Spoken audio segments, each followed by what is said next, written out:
Que no estás grabando, ¿eh? No apareces como grabando. Okay, now I am. Okay, I think we are now live on Facebook, and we're going to start this meeting. Hello, everyone. Officially, hello, everyone that is joining this meeting right now.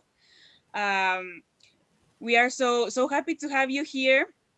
And today we are going to, well, I'm going to interview a son and a grandson of a Holocaust survivor. We have here Barry and Joshua Szafran, and they are going to tell Nathan's Szafran's story. You know, it's important the descendants of the Holocaust survivors to be their voices. So, hello, how are you, Barry, first?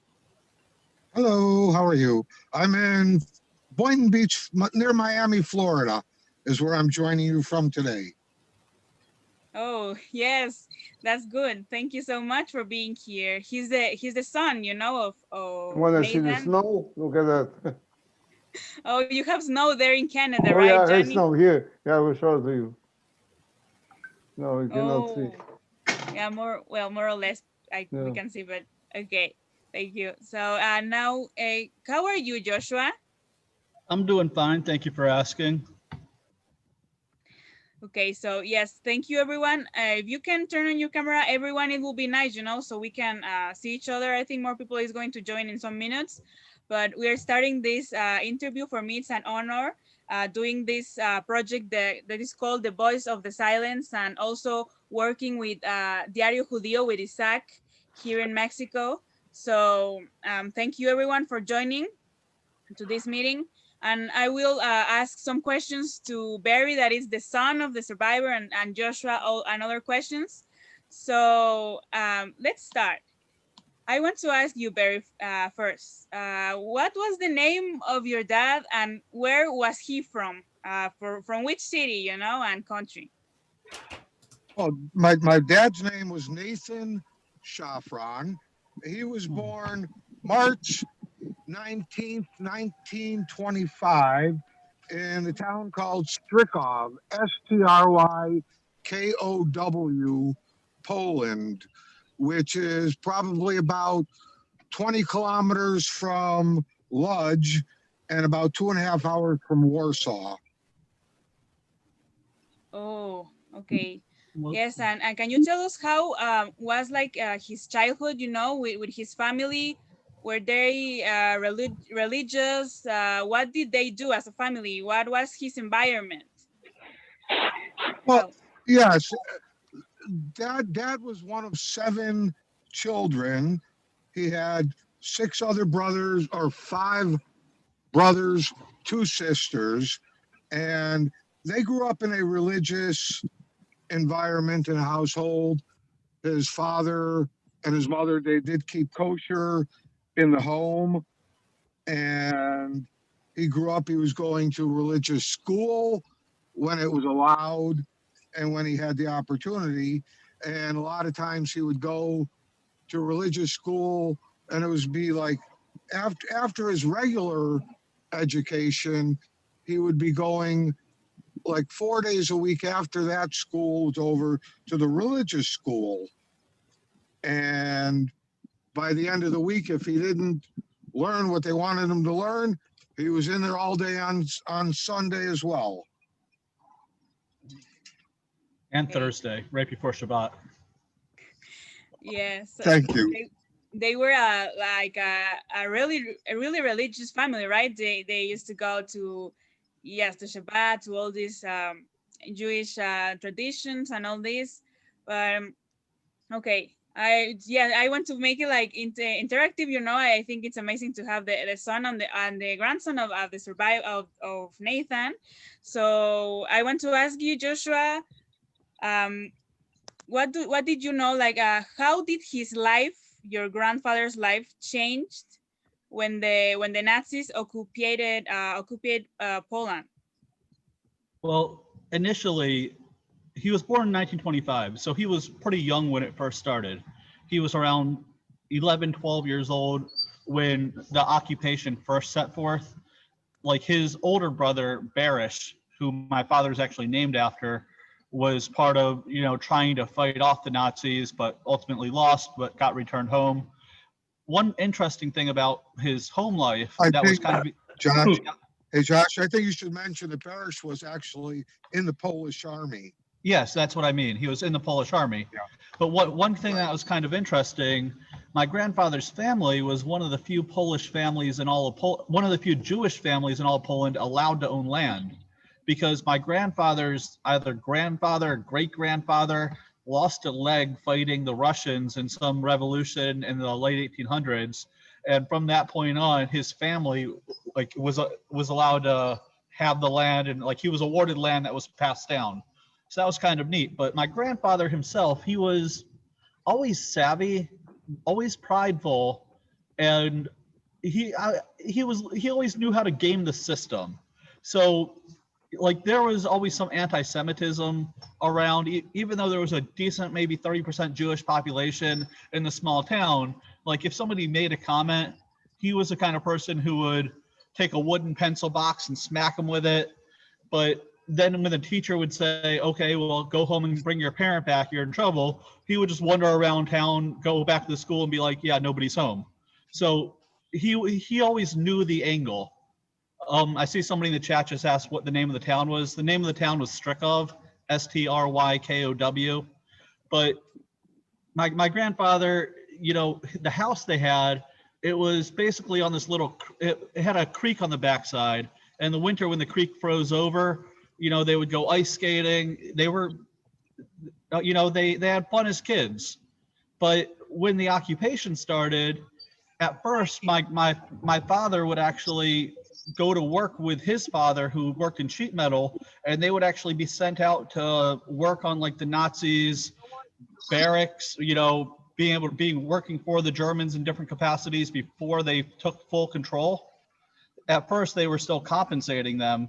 And then at one point, when they actually turned Strykov into a small ghetto, they actually sent my grandfather to a small work camp for 3 or 4 months where there was no compensation. He was basically working on like processing coal or something like that, processing and selling it. So the occupation was gradual, and it wasn't like total control at first. It was just little by little. So it was tough to realize what was happening until it was too late. Yes, yes, you're true, because, well, I watched it, his testimony. We can share with all of you if you want to, you know, to hear Nathan by his voice, his testimony. But yes, he was telling that, yeah, obviously most of them, they weren't like realizing what was happening, you know, because it was, as you said, like so gradual that they didn't notice what was starting to happen. And obviously, yeah, it ended in a terrible, yeah, a terrible event in the whole humanity's history. So, yes, and But in a way also, you want to have the blinders on, because you know something is going on, but you don't want to know the full extent of it, because that will bring up more concerns and more worries. I mean, you're sort of like, you know, he knew something was going on, but you're turning a blind eye and focusing on the family and such like that to keep an eye on that. Yeah, Is what he was actually doing. Ignorance is bliss, and you know, he was 12 or 13 at the time, and he might have been skeptical, but at the same time, you know, it was the fact that his father worked in sheet metal that really kept them around longer than a lot of other people. You know, they were essentially the last to move from each point where they were at. From the Strykov ghetto, they were moved to Glovno, then Strykov, the Nazis wanted them back there because they needed somebody to do sheet metal. And then ultimately they were sent to another area that wasn't another ghetto, and then they were sent to Lodz. But it was the fact they had a skill that really preserved them, which was, you know, a matter of luck and also savvy, being able to assert the fact that he was capable when he was only 12 or 13. Was 14. yes, exactly. You know, the abilities you had at that time, that could save your life, right? That's why I put this title to this interview, you know. But yes, I want to ask you, like, Okay, Barry, what did your dad used to tell you about his experience first in these first months and years, you know, like when he was in the ghettos and in the labor camp? What like difficult experience did he remember about that? Well, I never actually addressed any of this with my father until after my first visit to Poland in 1974. Before that time, him and his brother, my uncle Daniel, would all the time they'd speak, and you know, whether they were speaking of that and speaking of the history and what they remember, I could never tell because it was always a three-language conversation. My father would say something in English, my uncle might answer in Polish, my father would return the conversation in Yiddish. So I could never gauge exactly what they were speaking of and what the conversation was about. Sometimes you might be able to hear something in English and get something of that, but I never really addressed anything of the Holocaust and such until after my first visit in 1974. And that could have been also because, you know, in the curriculum in schools in the 70s, not Holocaust, anything was never taught, never spoke of or anything, unlike today where it's required curriculum in lots of schools to know about the Holocaust and to speak of it. So although, you know I was Jewish, I know my upbringing, I know that my dad had survived it, I never actually had spoke of it until after I was exposed to it the first time. And can you tell us how was that experience, you know, to go to Poland, experience all this about your dad's past, you know, and to know more about what happened with him? I mean, you know, it was a very eye-opening experience to be able to go around the town and look at it. But then, you know, this was already, you know, 30 years later, and it was hard to gauge looking at, you know, you go to a small town now and it's been rebuilt and everything else, and the folks there, they really don't speak of it. Myself, I don't speak Polish, so I couldn't converse with them on it. I'd have to rely on, you know, Dad always giving the, you know, translations and stuff. But to look around, it was always, you know, even after my first time there, you know, the Dad was being welcomed back there with open arms and such. In that particular small town, I didn't view any anti-Semitism there in the 70s. Was it still existent? Of course. But, you know, and the thing is the same thing as my father did, you know, and how he survived was to turn a blind eye. You know, it's happening. You don't want to see it. You want to focus on the straight ahead and the narrow and worry about, you know, hard to say, worry about number one, yourself at the time.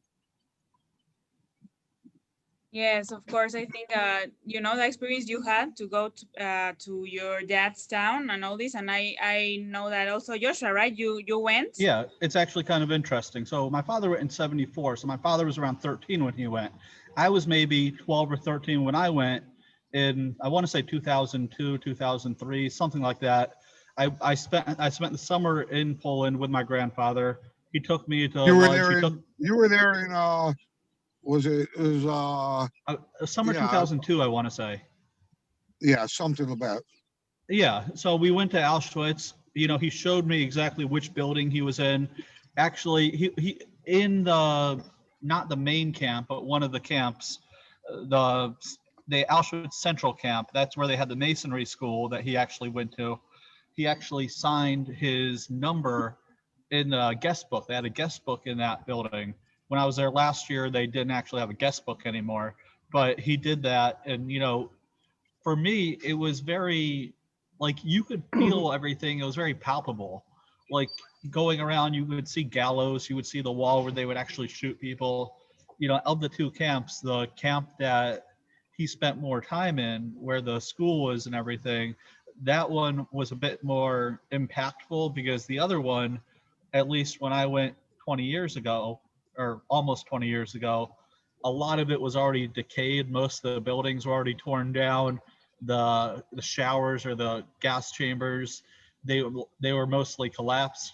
So a lot of the visual wasn't preserved. Yes, but yeah, I think it's important to get back to your, what happened to your family. I've been too, you know, to Auschwitz, to other concentration camps, as we talked last week about our family, but it's important, you know, to know what happened. It's not the same, as I always say, it's not the same to read it in books, to watch it on movies. When you experience in person, something changed in you. So I think I can show the picture of your grandfather and dad here in it was in the block he was, right, in Auschwitz. Yep, that's Barracks 13. That was the building he was in Auschwitz, yes. And here's That the was- other one right there. Hold on. Trying to pull up, I don't know if it'll pop up there or not. I don't Will know. it pop? Okay, but anyways, that was that one. Okay, so now that we are talking about his, you know, him being in Auschwitz, I want to ask, I don't know if Barry or Joshua, if you want to tell us about his survival in Auschwitz, you know, the things that he went through. So I'm sure me and my father can kind of play off each other a little bit, but right before you get to the Auschwitz point, you have to realize, you know, before each transition from one place to another, they did a selection where, you know, they would basically judge if you were capable, if they wanted to either move you on or dispose of you. Now, my grandfather and his father and his younger brother Daniel, they didn't quite understand what was happening at all times. So in the Lodz ghetto, they did a selection and they loaded my grandfather, his brother, and his father into a cart. And, you know, they didn't know if this cart was going to Auschwitz or what was happening. And I guess my grandfather's father made kind of a ruckus, and my grandfather and his brother, they ran and they hid out for a few days, you know, under a building or something like that. They just kind of hid out, found scraps until the heat died down. Like they didn't know if the people who were going to transport them were looking for them specifically anymore, but they returned and things kind of resumed until ultimately, you know, Lodz began to be liquidated, meaning the trains started coming and transporting everybody out of there. So when he got to Auschwitz, it was him. Okay, so sorry, I skipped a little bit.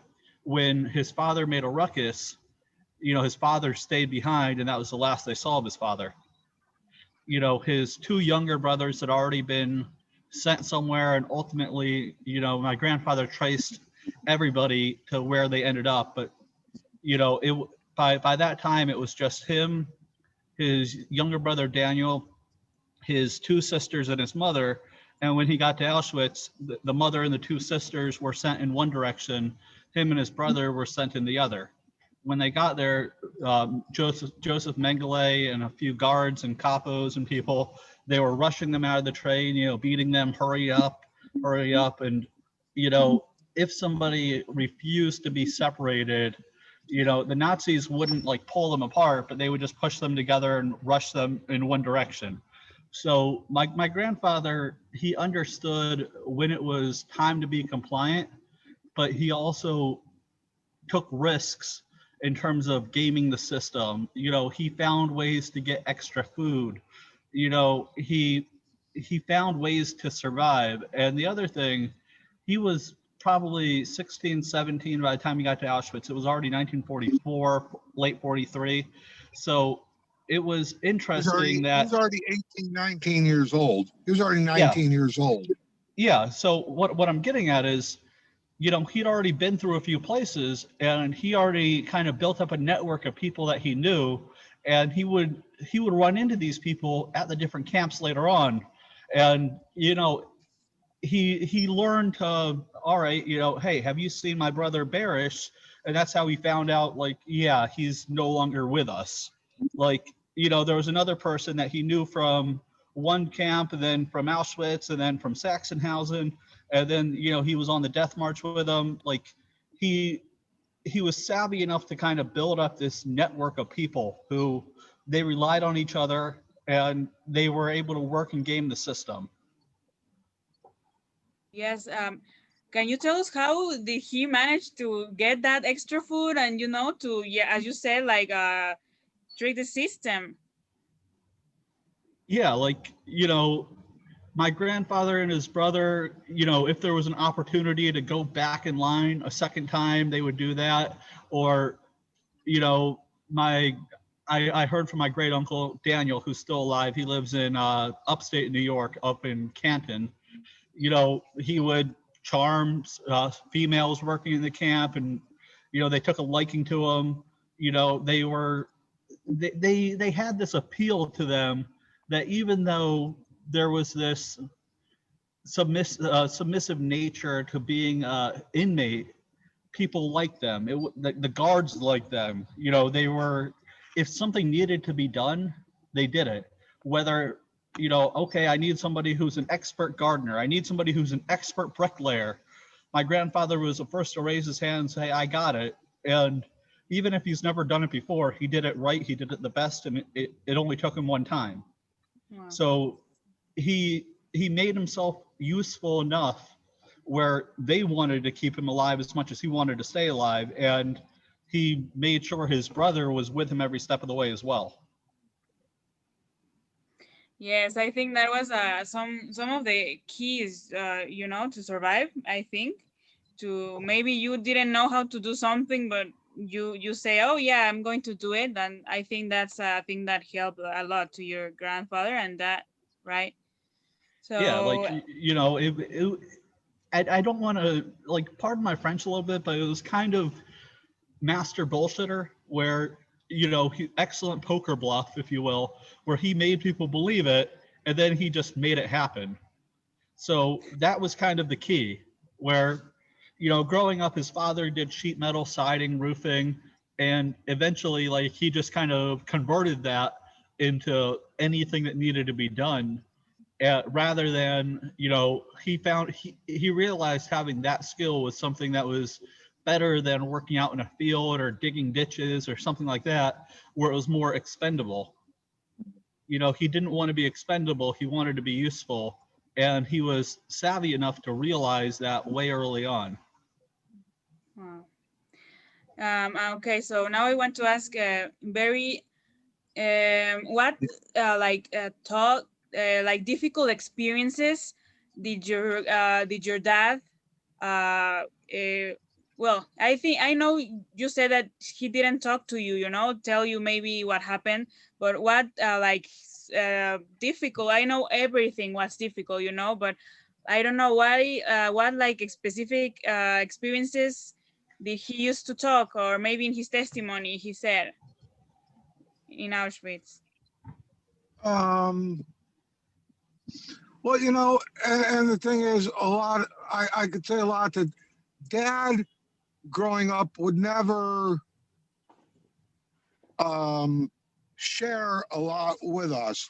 And maybe it was for the, you know, with me and my sister, maybe it was for the fact that, you know, he wanted us to grow up having a perfect life and not exposing us to the horrors and terrors that he grew up with.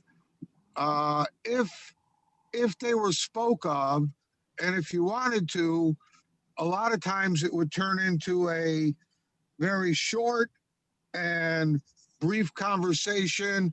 He would, you know, it would always be with Dad, get to the point. You know, you want to know something, get to the point. I'm not going to go into the full discussion. What do you want to know? And I'll tell you about that. But, you know, a lot of it, like I say, you know, he grew up with it. He didn't want to expose, his children, me and my sister, directly to the horrors that he grew up with. Yeah. Anytime we wanted to speak of it, it was like, you have a point, get to the point already, and that's it. You heard that many times, Josh. Of course. And just to kind of build on that, though, like my grandfather, after the war, he was drafted in the U.S. Army. And, my grandfather, later on in 67, he went to Israel after the army while my father was a young child. And he actually, wanted to see if they needed him for anything. Now, expressively, he was not like he was an ultra-Zionist. He was pro-Israel, of course, and he volunteered to see if he could do anything. But my point is, when I was younger, when I was 18, I moved to Israel and I joined the Israeli army myself. But he was not the most gung-ho, oh my gosh, I'm so proud. Because for him, it was, he already went through so much, why should I have to do it if he already did it? That was his mentality.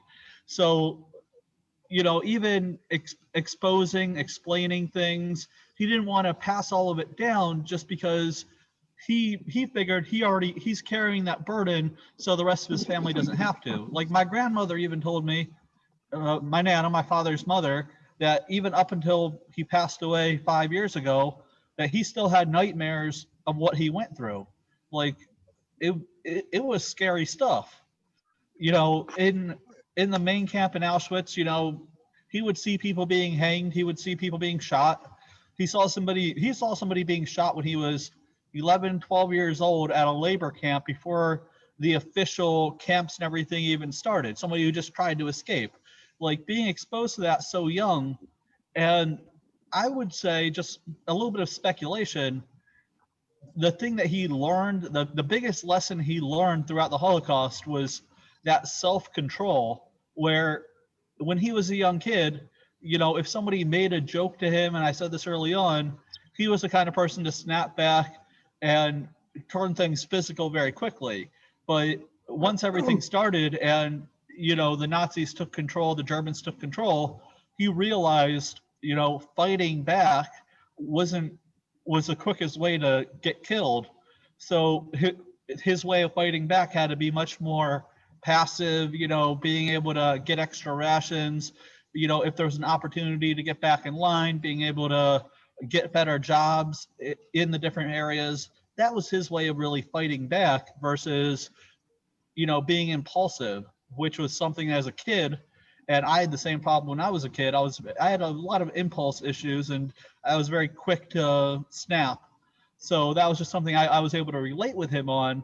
But I would definitely say that was something that he definitely had to learn to adapt very quickly to, being much more calculating in his moves versus being impulsive. Yes, I understand when you said that. He didn't tell you, right, about maybe specific situations because of, well, obviously he didn't want you to suffer. Again, the things he went through. I think that happened too with my family. My great grandfather, he didn't say a thing, about his family to my grandma. And, this is a normal thing that happens with most of survivors. It's difficult to talk about your story.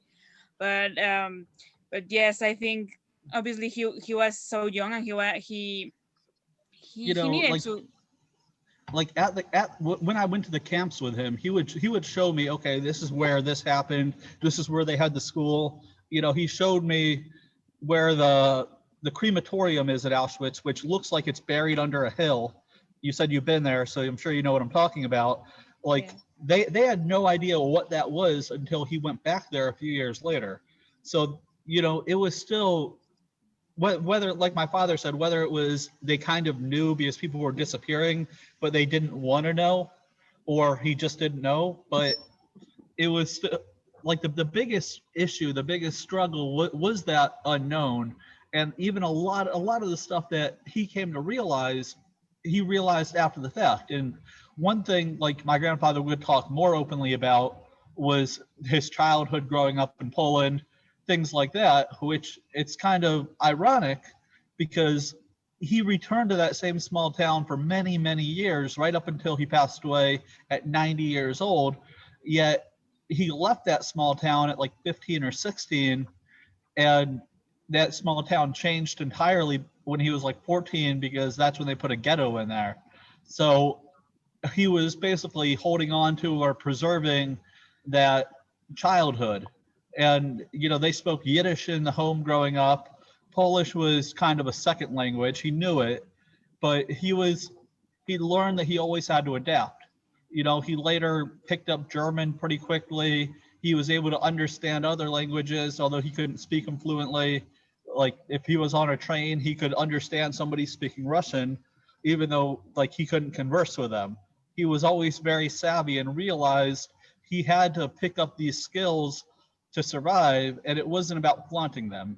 Like my grandfather, my father might know exactly, but I think he had a 6th grade education, and he was not the greatest student. And when he got to America later on, he didn't go back to school. He was not an academic, but he had a very sharp mind. But he wasn't about showing off a list of credentials. He wasn't about showing like, okay, I have this degree, I have this certificate, you know, oh, look at me. It was more about, all right, I have these skills, I'm going to use these skills, and this is what I'm going to do. I don't have to show off. And that's exactly what it is. I mean, in all the years up until the way he passed, my father would never know how to use a computer. He'd never know how to use a cell phone. All the time, even my growing up, the telephone was right next to my father, but he would say, Shirley, get Daniel on the phone, because my father couldn't comprehend how to pick it up and dial the phone number for his brother. Yeah. And if somebody would ask him his phone number, you know, if he was out on a job site, because my father was a painting contractor, and they wanted, you know, what's your phone number? Dad would have to pull out his business card to read off his phone number to give it to him. It wasn't important. Electronics wasn't important to him. Technology wasn't important to him. It was the skills and the knowledge of surviving in life. You know, exactly. And, you know, people make jokes of it today that, you know, they show you, and you've seen the memes of it on the computer, an old TV, and they say, I had to walk through 6 feet of shag carpet because I was the remote control. I can guarantee you I was the remote control. Dad wouldn't know how to change a channel on a TV. If he had to, put on the TV, put this on for me. It didn't concern him, you know, to learn that stuff in life.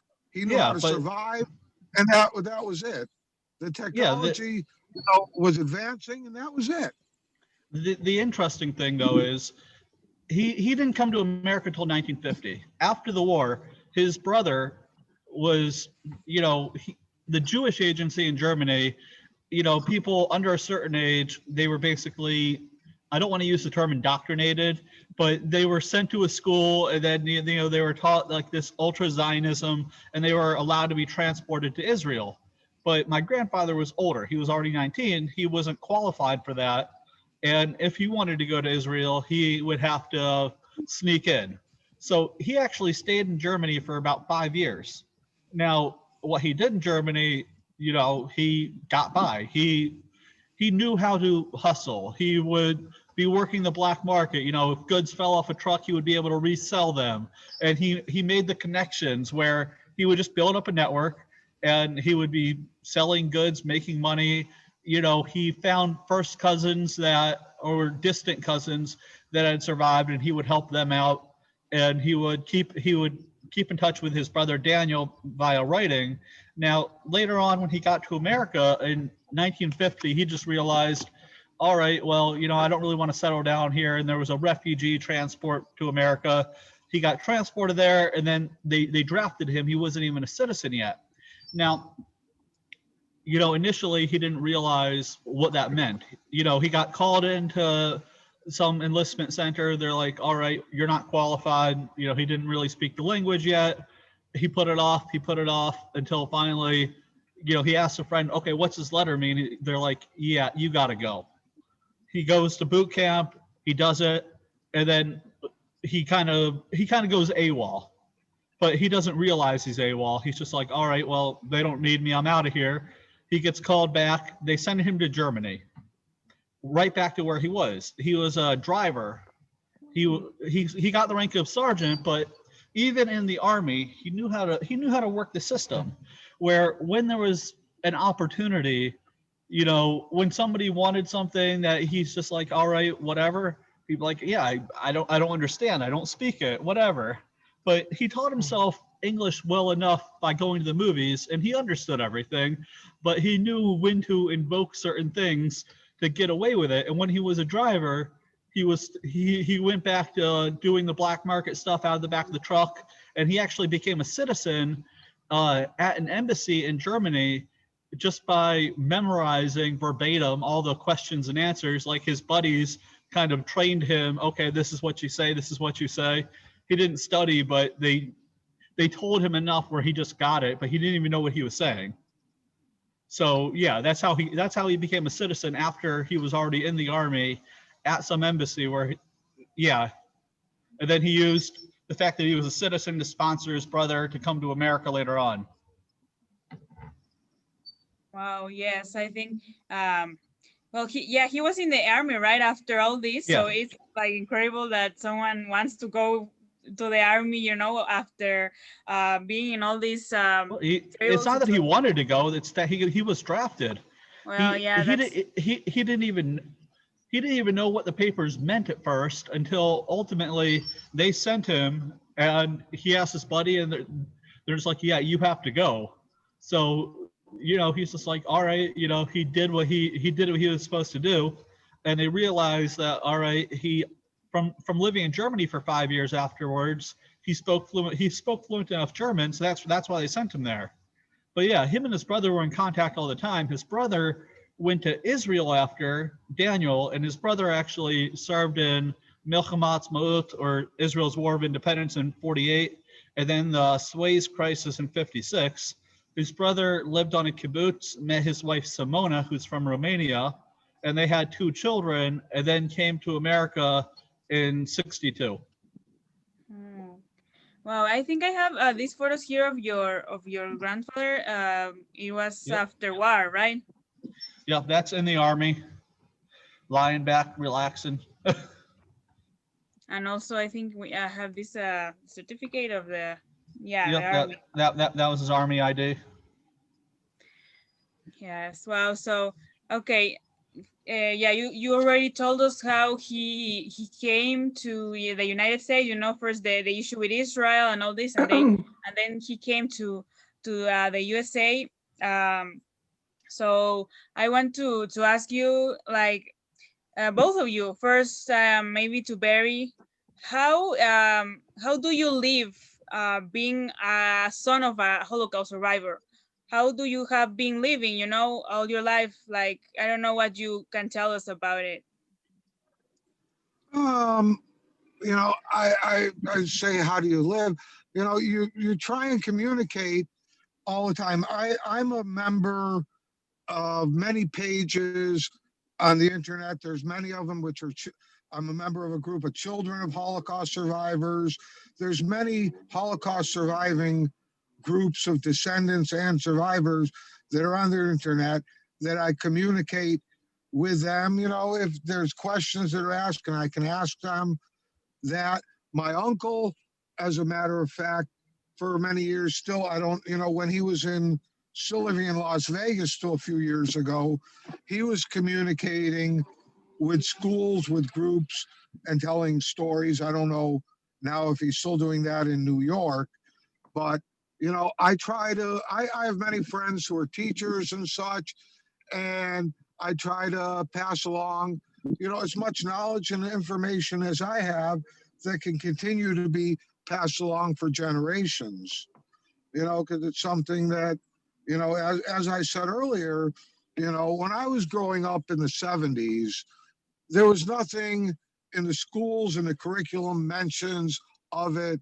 It wasn't a subject. And nowadays in the schools, growing up in the high schools and everything, it's a required curriculum to study of the Holocaust, to know of it. Yes, exactly. I think it's important, you know, by the education for more people to know about this and young generations. But yes, well, I want to ask Joshua, how have you been living with this, you know, like knowing you're a grandson of a Holocaust survivor, how did it affected to you in somehow? Maybe that's the way of the question. Yeah, no, I understand the question. So when I was, like I said earlier, I went to Auschwitz when I was 11, 12 years old.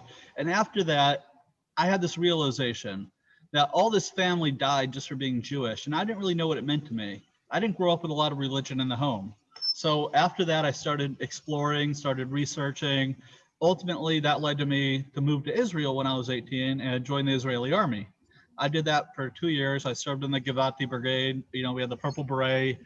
I was in Givati, but even when I was in Israel and I was trying to explore Judaism and what that meant to me, you know, I realized being Jewish, it's not just a religion, it's not just a culture, it's this meshing of both together where you don't need to keep kosher all the time to be a good Jew. You don't need to study Torah, keep Shabbat.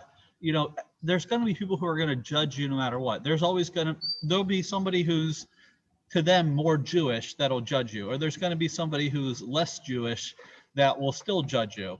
The point is, it's about being proud of your heritage and being about preserving the heritage and preserving the culture and that being proud of that identity. Now, I would say I'm very Zionist. I'm very proud of my Jewish heritage, very proud of my Jewish identity, even though I'm not practicing and everything. Now, with that, I've learned over the past couple years that being a Jew, it's not a partisan thing. It's not, okay, well, you're a Jew, so you're automatically a Republican or automatically a Democrat or what have you. I'm sure in other countries they might have different political affiliations, but it doesn't mean you're one or the other, because the reality is, and my grandfather actually says this pretty well at the end of his testimony video, which I'm sure we can post a link to. It's about not trusting everything you see and hear, because there's people who hate. Anti-Semitism is a nonpartisan thing, where there's going to be people who hate Jews on the left, on the right, and no matter where it is, it needs to be called out. And I do that frequently. You know, I'm a very strong supporter of Israel, even though I can be critical of Israel, because I realize without Israel, without having a sanctuary for the Jewish people, there likely will be another Holocaust level event.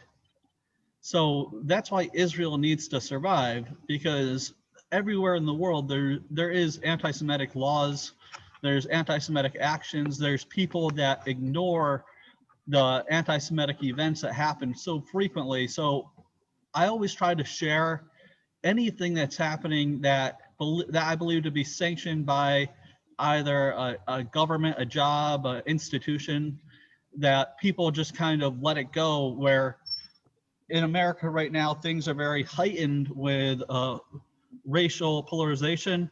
And I always think, okay, well, when something happens with Jews and nobody posts about it, nobody asks questions, nobody really cares. But if it happened to a different minority class, the headlines would be going wild. People are so desensitized to anti-Semitism where they just let it roll. They don't even care. So I always try to shed a light on that. And I call out other Jews who I believe aren't benefiting, aren't contributing, or aren't helping the Jewish people, where people might identify as Jews, but at the same time, their conduct is actually detrimental and hurting our identity. Yes, I think that's so true, right? Nowadays we have a lot of discrimination and also anti-Semitism, and maybe it's not recognized, you know. But I think talking about history and all the stories of these survivors and the ones that didn't make it, it's a way to contribute to learn to not hate, you know. Not just to Jews, to everyone, to learn not to hate, you know, and to have a better world, you know, because it has been so terrible what hate has caused in the humanity. So talking about that kind of advices, I wanted to ask Barry, what advice do you think Nathan, your dad, would have given to my young generation? The first thing would be to be aware of everything that's going on around you. Don't keep don't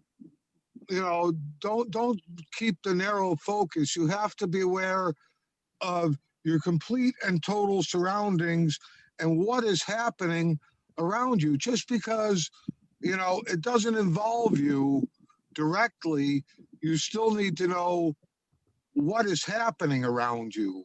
And that's one thing. My father, all the time growing up, he would read, he would get the New York Times every day.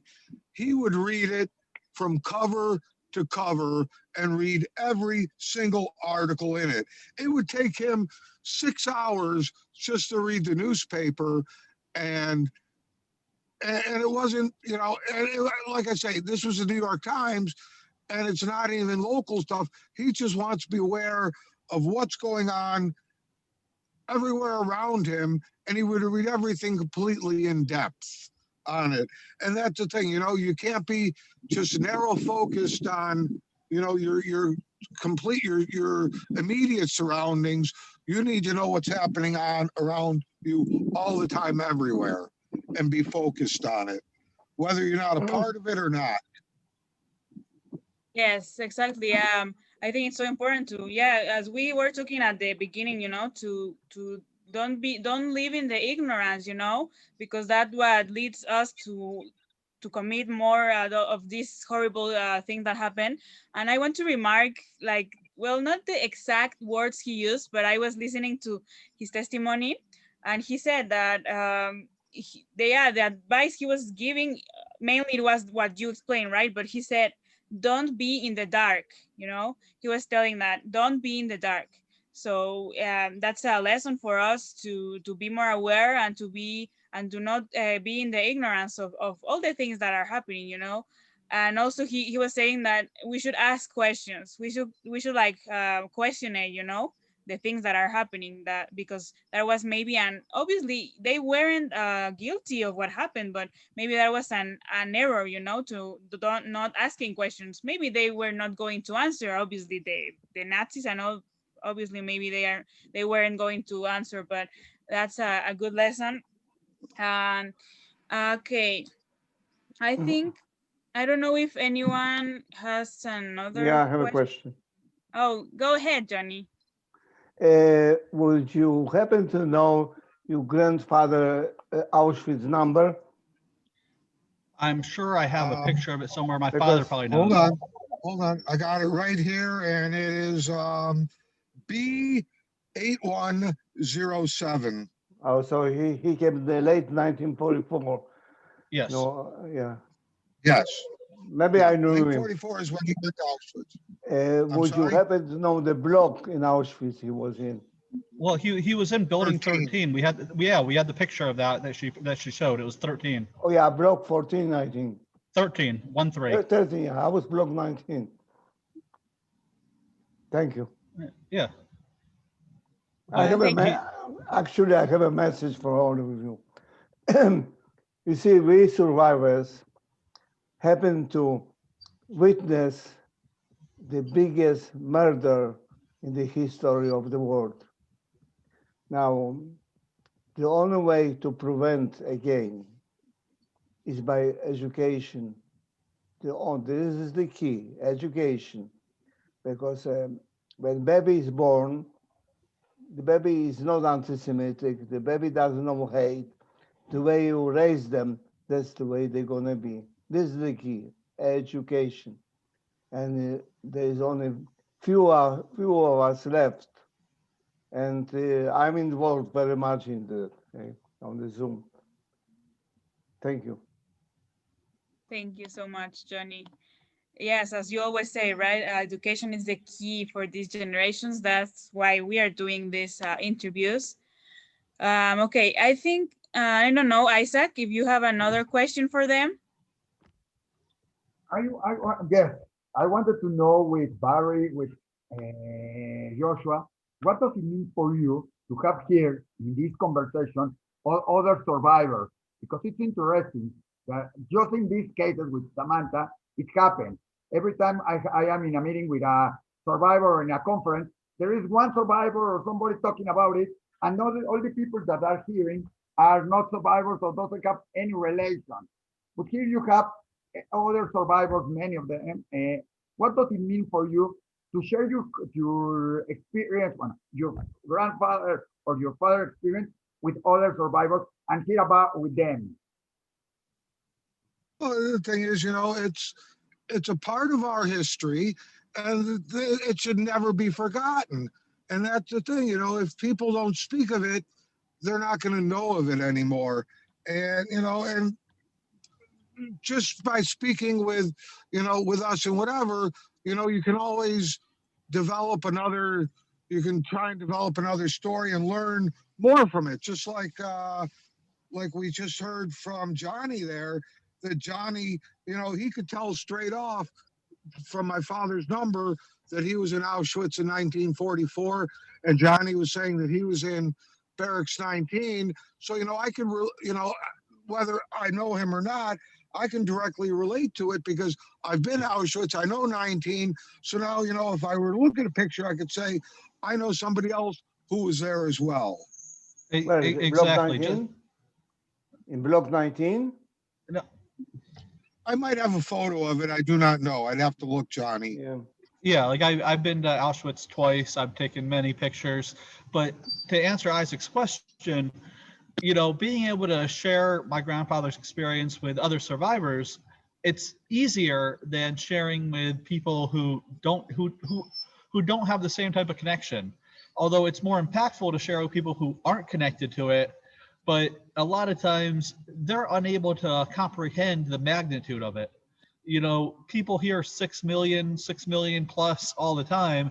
And I know people personally who, no matter what I show them, they can't believe it was 6 million. They think it was grossly overestimated or whatever. Now, when I share the experience with other survivors, I don't feel like I'm being interrogated. I feel like it's more that understanding and relating versus somebody who's, interrogating you, trying to either, catch you in a lie or disprove you or something like that. So it's much more comfortable. Although, like I said, it's still more impactful to go the hard route and talk with people who haven't gone through it.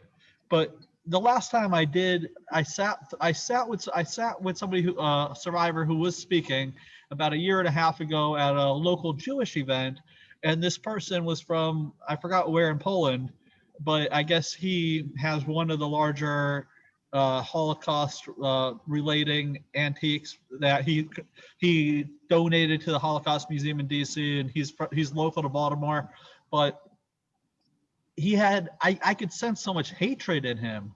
And I got that from from other survivors I met or family of survivors. And, that was just something that growing up, I didn't quite understand because the only survivor I knew was my grandfather.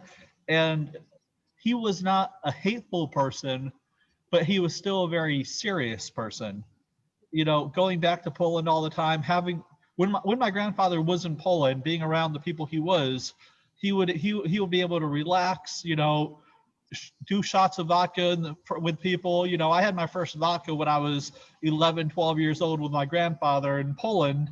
I don't know if any of you have been, but in the small towns, you go over somebody's place for breakfast, they'll give you a piece of cake, they'll offer you coffee or vodka. Once you drink the vodka, they pour you another shot. That's just the way it is. So, it's not always relating with the Holocaust stuff, but it's also the pre-war small town memories that people can understand. And it's just that community of it, which I think it's still very important to try to preserve before everything was so divided. And that was something my grandfather kind of rebuilt after the war and going back there all the time. You see, I used to hate so much that I knew it's a poison was killing me. I stopped hating. I don't hate anymore. No. I was going to ask about that, Johnny. exactly to Joshua and to Barry and about what they knew about their grandfather and father. You know, many people, my father, for example, he was from Poland. He escaped Yeah. from Poland and he didn't want to go back there. He forgot about talking about in Polish. He didn't want to know anything about Poland. He was, I don't want to talk it. When I went into Poland in the March of the Living, there, he was also like, why? It's very hard for many people to Yeah. stop. My mother still doesn't buy anything that is German or Polish. Yes. What do you think of that? Do we have to have regrets about it? Do we Yeah. have to have hate? Do we have to forgive all of them? What is the you like a third generation, Joshua? We know. Yes. No, I was in Poland this January for the 75th anniversary of Auschwitz liberation. Yes. I was sitting with the two Polish so-called survivors. They couldn't be survivors because they were much younger. And I shook the hands, and I have a good grip. He says, "How come you have such a good grip?" I said, "Because I play golf." So he said, "You know what he says? Oh, the old Jews, they have money because they play golf." I shut up. I didn't want to talk to them anymore. Yeah. No, Like the Jews have it's money. It stays like that. Didn't want to discuss. those anti-Semitic tropes are still very common throughout the world, unfortunately. I understand the hate of the people of the first generation survivors. I understand it, but hate is also contagious. That's why when I meet other people whose family survived and they still have so much hate towards Poland, you know, I get how the hate is contagious, but that hate needs to be overcome.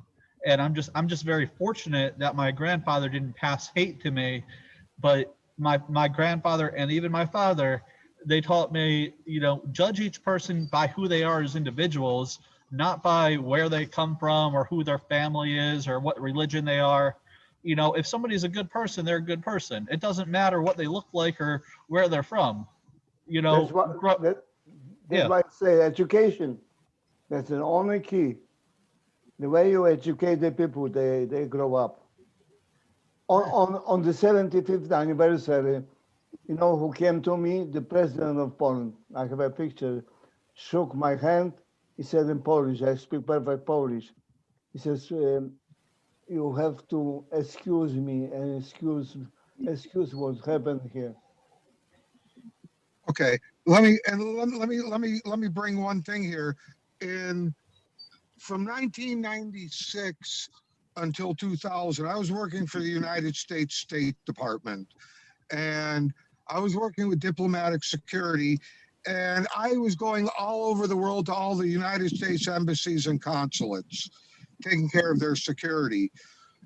When I started there, I told them, my boss, I said, when the trip to Poland comes up, I want it.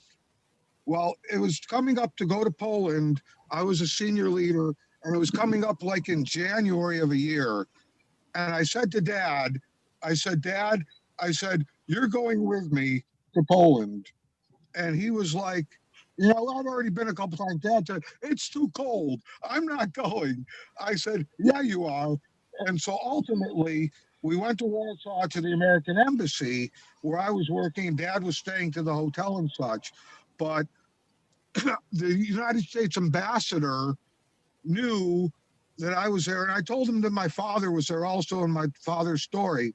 They brought my father into the American Embassy, and the United States ambassador took my father, wanted to know everything he did. My father told him the whole life story of everything there, went around Warsaw with him to all the different people and such. And that was in Warsaw. Then after that, we had to go to the consulate in, where the heck's the Polish consulate? In Krakow. And the same thing there, the United Consulate General there, same thing with my father. Took my father and took hours and hours to know everything because he said it was important for him as being first the ambassador and as the Consulate General to know you know, an inside view of the country they were in there representing for the United States, because all they were getting was the view of the expression from the Polish people, but they wanted to know everything from the years before. And that was, you know, the best trip I ever had with my father was from that. Yeah, and one thing to keep in mind, just relating to this, in 1996, that was just 5-6 years after the USSR dissolved and Poland was no longer under the control of the Soviet Union. When it was under Soviet control, a lot of the Holocaust education, a lot of what happened was blocked off by the government. So things were just starting to open back up, and a lot of the stories were just coming out in the 90s. In the 90s, 50 years later, that's when everything was just being made public. So that's kind of interesting, where even like my father said, go ahead. No, go say. Yeah, I was going to say, you know, you grew up in the 70s, and a lot of the stuff, you know, it was the U.S. perspective, where a lot of the records were still sealed. There's a lot of the stuff was just under lock and key. So, you know, it wasn't until nearly 50 years later that things were really made public, which, you know, that's just something that we can't take for granted. Yes, exactly. And yeah, as I said, okay, nowadays, maybe in schools, even here in Mexico, obviously in the universal history, we learn about the Holocaust, but it's just like a little bit, you know, it's not like you learn a lot. Okay, I think Eddie has a couple of questions, but before that, I wanted to take a picture as I always do of the meeting, because I think some people are like maybe leaving because I don't know, but yeah, if you can turn on your camera, it will be nice, because I can take this picture of the meeting. So okay, I will wait just a second, see if someone else wants or can turn on your camera. Okay. As I told you, most of the young people, they don't like to turn on the camera. I don't know why, but we have young people too here, okay? I don't know what happens, but okay, if you can, don't worry, but I will take the photo. So, okay. Yes. Otros. Yes, Marcos. Marcos from Spain, Sharon, Monse, Josh, but okay, don't worry if you can't. So I will take the photo. 1, 2, 3. Thank you. Okay, so now I will like Eddie to ask the questions he was writing in the chat if he wants. I think they were largely answered. I mean, I always have the question, Can you hear it? and you did say it before, but I'll say it again. Oh, I'll get closer. I guess that the question is, what do you see as the lessons of the Holocaust? Both of you, Harry, Joshua, maybe Johnny. What are the lessons? All right, who wants to go first? I'm sorry, I really didn't hear the question that well. It was breaking up. He asked, what are the lessons of the Holocaust?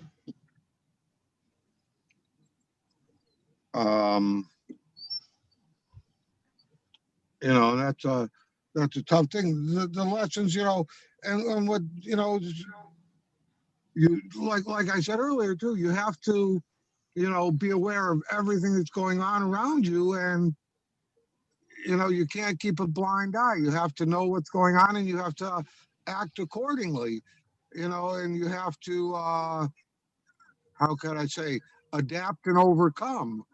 You know, as the world changes around you, you need to be able to adapt to it, and you need to know how to overcome it and to survive it. And that's what Dad did all the time. You know, he you know what he needed to do to know to survive, and that's, you know, if you didn't know it, you tell him you do, and you learn it very quickly. And that's the lessons of it. You know, you have to learn everything and learn it quickly, and be aware of everything going on around you. Just to kind of pivot with that question, I think one of the hardest struggles today, or in this current generation, relating to the Holocaust is a lot of people want to compare everything to the Holocaust or to Nazis. And, you know, in my opinion and in my experience, there are other tragedies in the world, no doubt about it. And every tragedy should be given attention. But I believe the Holocaust stands on its own.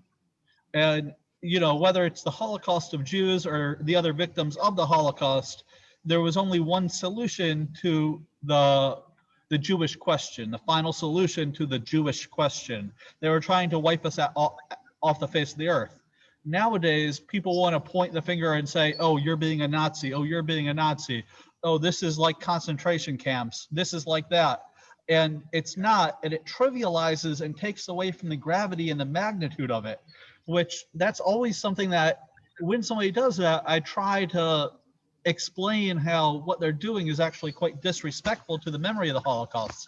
Now, in terms of the lessons of the Holocaust, yeah, it's what my father was saying, what my grandfather was saying. It's about not living in a bubble, and it's about asking the right questions early enough and not just trusting one thing my father told me when I was growing up, and I'm not sure where he heard it from, but believe half of what you hear and none of what you see.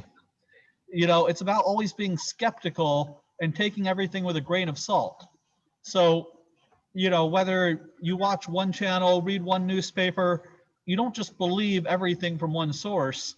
You try to find the same story from multiple sources. You talk to different people with different perspectives, whether it's, you know, one person from one side, one person from another, and you formulate your own opinions on the matter based on all the facts you can gather, not just what's given to you. Yes, exactly. And I think all these stories about Holocaust, they make us value the things we have. For example, my generation, I think we have this problem, right? That we don't value many things we have. I don't know, maybe a little things, you know, like as food, for example. I was telling my mom that also for me doing these interviews, it has been helpful for me because I don't know, maybe it's a little detail, but maybe sometimes I didn't finish my food and I throw it up. Yeah, I throw it to the garbage. Sorry. So now I don't do that anymore because I think about all these survivors and all these people that suffered this, you know, as Johnny we have here, as Eva Perlman, that she's also a survivor. So I think these kind of stories, they help us to value more things and to know that this happened, this truly happened, so this never happened again, you know. We have the blessing to have here Johnny, Eva, and to hear the story of your dad, that even if he's not here anymore. Also Eddie, he's a son of survivors too, that I interviewed his mom. But yes, for example, Johnny says that surviving was from luck, you know. Eva says it was miracles. And in my opinion, it was, yes, miracle, you know, that you survived. Everyone has his own opinion, but it's a combination of luck, miracles, being savvy. 100% luck. But one thing that's also kind of interesting about survivors, and I'm sure some of the survivors who are in this conversation now might have an opinion. Like we said earlier, my grandfather grew up very religious. Like his family was basically Hasidic, you know, they studied Torah all the time, big family. But after the war, you know, he was part of the Jewish community, and I believe he might have kept kosher for a while, but he wasn't really religious. He was still Zionist. He might have. The thing is, when he got married to your Nana, he gave her she knew, you know, his background, everything else, and Grandma grew up in a Jewish household. Was it completely observant? More than likely not. And he gave Nana the option. He said, what household do you want to keep? Do you want to keep a kosher house? Do you want to keep a religious house, such as that? And she chose, you know, the way she was brought up, you know, as being Jewish, but not being, you know, being religious, but not being completely observant. Yeah, but what I'm saying is the contrast of that, where when he was a kid, if he was on a school trip or something and somebody tried to give him scrambled eggs, he would want it to be hard boiled. That way he could make sure the egg wasn't cross contaminated and it was still kosher, because being in the shell, it couldn't Right. be contaminated with basari halavi, you know, between dairy and meat and everything like that. But then later on, you know, I know he loved to have shrimp with us when I was a kid. So it was just something where a lot of survivors, some of them went from not being religious to holding on to religion afterwards, and some went from being very religious to not being religious at all. So that's always something I find interesting with a lot of survivor stories, where his brother also, you know, Zionist but not super religious, while his sister-in-law, who went through Romania, she didn't go through the camps, but she was still a survivor. She taught at Jewish day school for 40 years or so. So, you know, it's always something that's just very interesting to me to see, you know, people were targeted for being Jewish and how that Judaism either stayed with them or, you know, they let it go, for lack of a better word, based on their experience. Hi, I'm Eva Perlman, and I do not believe that it's only survivors. It happens all the time. People who now are growing up in very observant households and who decide not to be as observant. It has nothing to do, I mean, it's not necessarily a privilege of survivors to decide how observant or how not observant they will be. Correct. I just want to say something to Sam, which is that many survivors and children of survivors have eating disorders because of exactly what you just said. They don't want to throw out food. I was like that for many years, and I weighed way too much. I still weigh too much, but not as bad. But don't throw out the food. Don't feel that you have to eat every last thing on your plate, because that is very common, and to have that passed down in the generations is not a good. It's not good. We're in different circumstances now than we used to be, and now if you look at food the same way that people did during the war, you're going to get fat. So 70% of Americans are fat. Or of course. Wait, so not 70% are Jewish. One thing to provide a little bit of levity, my father could probably tell the story a little bit better. Dad, why don't you tell the story of how Zeta had 2 birthdays? Oh, well, what happened is when Dad came to the U.S. and they asked him, you know, at Ellis Island or wherever, filling out the paperwork, you know, what's your birth date? Now, of course, you know, growing up, they never had birthdays. They never celebrated them or anything like that. And Dad just picked, he said, well, you know, he wanted something warm. He said, I was born July the 2nd, 1926. He didn't know anything, for example. Years later in the 70s, in the late 70s, when Dad was making his trips back to Poland, he was able to get a hold of birth certificates at, you know, at the places in Lodz or wherever the capital was, and he found out that his actual birth date was March 19th, 1925, 1 year earlier. So for all the years of his growing up, we always had 2 birthdays for Dad. July the 2nd, he would be 1 year, and then the next March, he would be a year younger. And all of his official paperwork was always July the 2nd, 1926. When it came time for him to retire in Social Security, he went into the office and said, I'm here ready to file for my Social Security. They told Dad, you're only 64 years old. He said, no, I'm not. Dropped his birth certificate and said, I'm 65 now. So officially,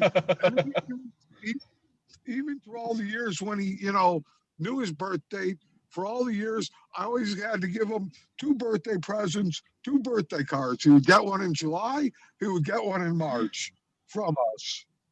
I too have had 2 birthdays. So the same thing I am The same thing with you, John. on my papers. I'm born in 1931, and actually I'm born in 1926. And then Oh. I have a third birthday, May the 4th, 4 o'clock in the afternoon, 1945. You know what? Well, yes, that's When I was yes, that would be when you were liberated. That's what I was going to say. I always celebrate this hour. Where are you at, Johnny? For me, Where are you located? I am in Montreal. Where are you living? In Montreal, did you see the snow? Well, I send it to you. it's too cold. Kijk, kakken af in Yeah. jam there. I used to love All the right. snow, not anymore. Wow, yes. Next I was time going we will do it in Yiddish. I was going to say Josh? that also, for example, No, I was gonna say, oh, sorry. I'm sorry. Go ahead. Go ahead. No, that my great grandfather, well, he also had kind of two birthdays, but we didn't know his real birthday till 4 years ago. You know, my grandma, after her 70s, all her life, she thought that his birthday was in December. You know, and we discovered that it was in November. Well, but he changed it, I think, because obviously he knew about his birthday. But I wanted to say that, you know, that many years before, after that, we just found out that he wasn't born in December. So yeah, that's a common thing that happened. So okay, I want to ask you a question of, well, I think she went out because she ran out of battery, but we have here Miriam Feldman, that he's the founder of an organization here in Mexico called Instruments of Hope, Instrumentos de la Esperanza, that she recollects music instruments of survivors, Holocaust survivors and all this. And No she only was survivors. Not only survivors. Let's say the instruments are survivors of the Holocaust. For that, yes. and she wanted to ask you, well, now that we are here, Joshua, Barry, Eva, Johnny, Eddie, if you know any survivor or of someone related to the Holocaust that used to play an instrument, you know, at that time. I don't. The thing I knew my father to play was hooky from school. Yeah. No, never any musical in our family. Yeah, my grandfather was a juvenile delinquent, basically. He was a hellraiser, if you will. You know, I remember one story. He broke a shop's window with an apple. I don't remember exactly why, but he did it. He ran and whatever. But you know, kind of circling back, another thing that was just kind of interesting. You know, he became, going back to Poland all the time, he became friends with the people who had a house on the land where his house used to be, and like there was no resentment or anything. That was Henrik and Maria, you know, right there on the little creek. And then, you know, going back to other areas, which I always just found cool. And I saw Henrik and Maria a year and a half ago when I was there. I know we're kind of past that point in the conversation, but it was just kind of Maria passed. Maria passed, John. I saw Henrik, and you know, I think I had you on FaceTime or whatever. You talked to Henrik when I was there. Yeah. Would you So, believe okay, I don't. Sorry. Oh no, go ahead, Johnny. Would you believe that in Auschwitz we have the best orchestra, best musicians in the world? Would you believe it? I think I've heard that before. Yeah, sure. Every time we walk from the Arbeitsmarkt free, they were standing in, and the best musician in the world. And I knew one, I knew one who was playing trumpet. He was selected to crematorium after. He was If they had high motivation to be the best, because if they weren't, they were killed. Yeah. So, you know, that's kind of the way it worked. You know, there's a lot of nuances and interesting tales about Auschwitz that a lot of people don't understand. Like I said earlier, my grandfather was in like this masonry school where they would teach him to lay bricks and take it apart and everything, where you hear Auschwitz and, you know, it's the biggest death camp in the world, and yet they still had these little things going on there, which, you know, it's hard for people to rationalize that. Would you believe that in Auschwitz we have a school? We have a school. Oh yeah, nobody heard about it. I was going to one of the schools. Yeah, my grandfather was in the masonry school. That's what he did. Yeah, that's right. Maurer school. I think I know him. Yeah, he was in that school with his brother. Maurer in German. Maurer means bricklayer. Yeah, mortar. Yeah, mortar, bricklayer. Yeah, he was. They had a reunion of that class in Israel several years ago, like 30 years ago, and one of the people who was in that class, he was actually with him in Sachsenhausen later on. And my grandfather was in Sachsenhausen until the death march for 3 weeks or so, and him and his brother kept this one person alive. Now, him and his brother, when they were being set out to do the death march, you know, they went back in line a second time to get an extra ration of bread and a can of meat or whatever it was, because like I said, you know, they took very calculated risks, but they carried this guy for days and probably a week or so until they reached a town, and they let him go there because he had a better chance of not being shot and killed in the town than if they were in the woods. Now, you know, when they dropped him in the town, the Red Cross picked him up versus, you know, if they were in the woods or something, the Nazis just would have shot him on the spot. Later on, at that reunion of the mortar people, the bricklayers, the guy said that he wouldn't have survived if it wasn't for the Szafran brothers. Well, that's why he survived. Yeah, my grandfather saved his life. Yeah. Well, there's many things which to talk about Auschwitz. You know, there's a lot of things where, you know, people who were there, they had to make decisions where if somebody was dying, you know, do you try to keep them alive or do you let them die because you know they're going to die anyway and you want to keep the food for yourself to stay alive? And those were tough decisions that people had to make every day, and you can't hold it against them. Go ahead. I was working Block 19. Block 19 was a hospital, and that's why I survived. I have enough food to share with somebody else, to share with people.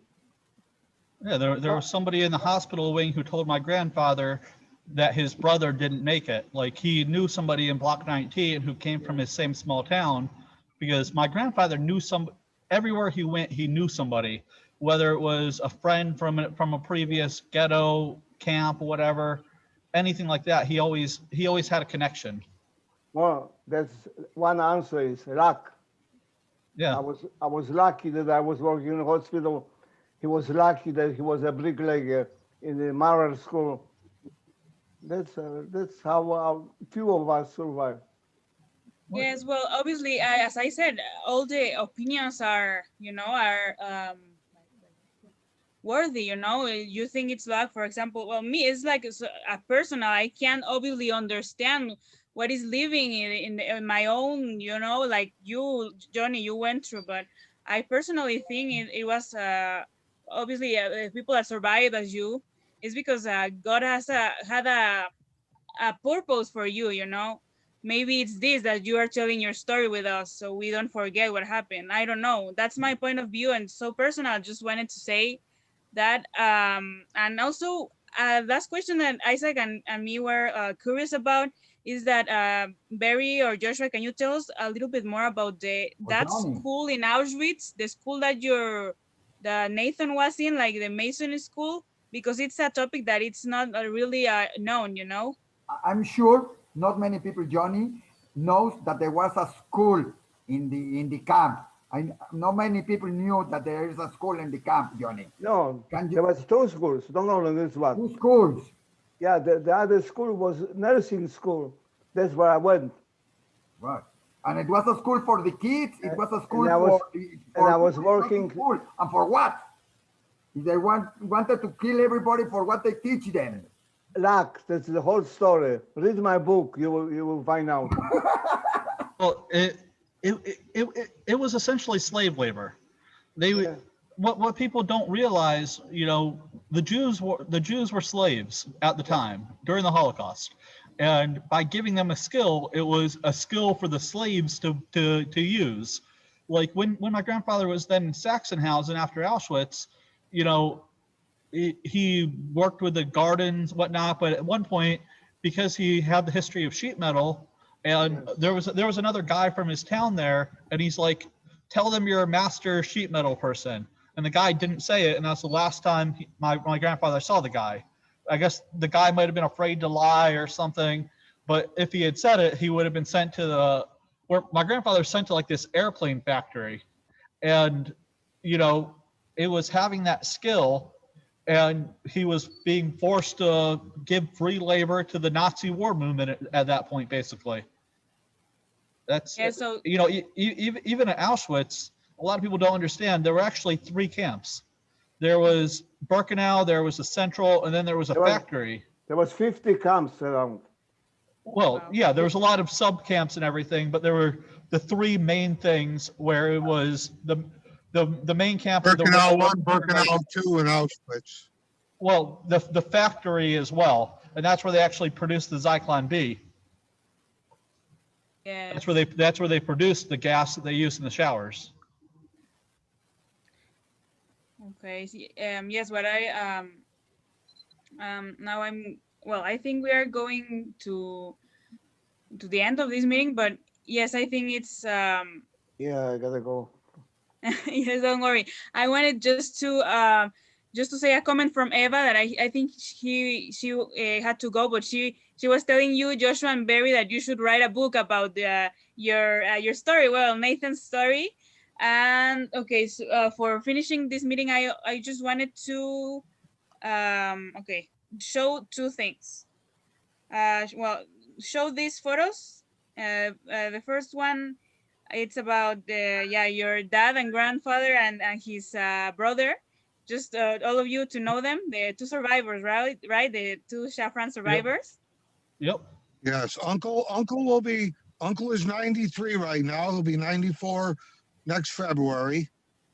Yes, I would love to interview him. So yeah, maybe we can do Yeah. that. And also, I wanted to this photo I got it in the testimony, but I went to show it because you can see the result of surviving.